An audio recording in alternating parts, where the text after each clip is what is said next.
தனது பணத்தில் ஆரம்பிக்கப்பட்ட பியூட்டி பார்லர் மூலம் அதில் பணிபுரியும் ஊழியர் லட்சமாக லாபம் பார்த்ததாக கேரள பெண் பரபரப்பு புகார்.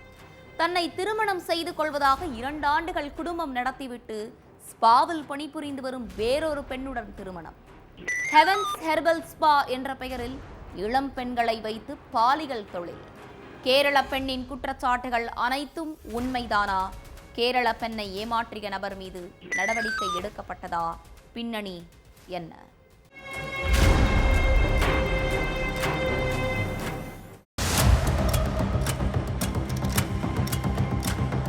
கல்யாண வாழ்க்கை சரியில்லை, இனி நாம தான் சொந்த கால்ல நிக்கணும்னு தன்னோட 2 பிள்ளைகளோட கேரளாவிலிருந்து சென்னைக்கு வந்திருக்காங்க ஒரு பெண்.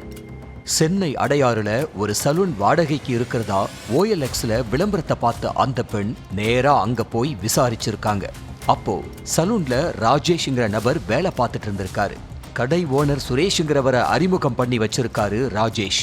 6 லட்சம் அட்வான்ஸ், 75,000 மாச வாடகைன்னு சுரேஷ் சொன்னதும் ஓகே சொன்ன கேரள பெண் பணத்தையும் சுரேஷுக்கு அனுப்பி வச்சிருக்காங்க. அடுத்து கடையை நடத்தின கேரள பெண்கிட்ட ராஜேஷ் அன்பா அக்கறையா பேசினதோட குடும்ப விஷயத்தையும் கேட்டு தெரிஞ்சுக்கிட்டாரு. கணவரை பிரிஞ்சு வந்துட்டாங்க அப்படிங்கறத தெரிஞ்சுக்கிட்ட ராஜேஷ், நான் உன்னைய கல்யாணம் பண்ணிக்கிறேன், உன் குழந்தைகளையும் என் குழந்தைகள் மாதிரி வளர்த்துக்கிறேன்னு சென்டிமெண்டா பேசி இருக்காரு. ராஜேஷோட வார்த்தையை நம்பின கேரள பெண் அவரோட சேர்ந்து குடும்பம் நடத்தி இருக்காங்க. அடுத்து வெறும் சலூன் மட்டும் லாபத்தை கொடுக்காது, கூடவே லைசன்ஸ் வாங்கி ஸ்பாவும் நடத்தினா லாபம் கொட்டும்னு சொல்லி இருக்காரு ராஜேஷ். தன்னோட வாழ்க்கையே அவர் கூட தான், அதனால அவர் என்ன சொன்னாலும் சரிதான்னு நினைச்ச கேரள பெண் ஸ்பா வைக்கிறதுக்காக தன்னோட நகையை கொடுத்திருக்காங்க.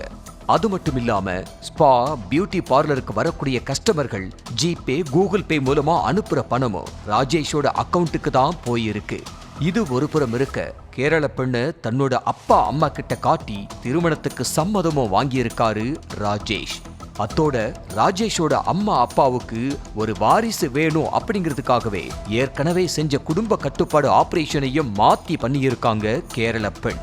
இப்படி எல்லாமே தனக்கு நம்பிக்கையை கொடுத்ததுனால ராஜேஷ் வீடு கட்டுறதுக்காக கேரளாவில் இருந்த தன்னோட நிலம் ஒன்ன வித்து பணம் கொடுத்திருக்காங்க அந்த பொண்ணு.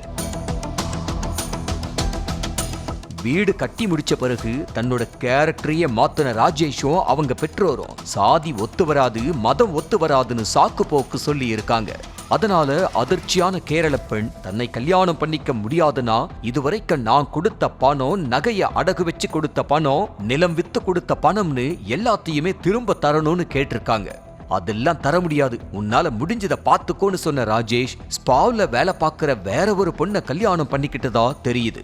அதனால விரக்தியான கேரள பெண் ராஜேஷ் என்னைய ஏமாத்திட்டதாவும், கூட சேர்ந்து அவரோட கடையில வேலை பார்த்துட்டு இருக்கிற தினேஷ்ங்கிறவர் மிரட்டுறதாவும் கம்ப்ளைண்ட் கொடுத்திருக்காங்க.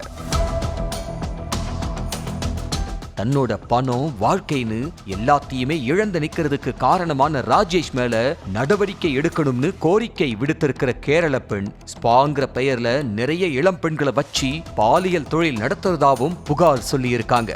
ஸ்பாவ்ல வேலைன்னு சொல்லி கிராமப்புறங்கள்ல உள்ள ஏழை இளம் பெண்களை வர வைக்கிற ராஜேஷ் பாலியல் தொழில ஈடுபட்டா லட்சமா சம்பாதிக்கலாம்னு மூளைய கழுவி அதுல ஈடுபடுத்துறதாவும் குற்றம் சாட்டி இருக்காங்க.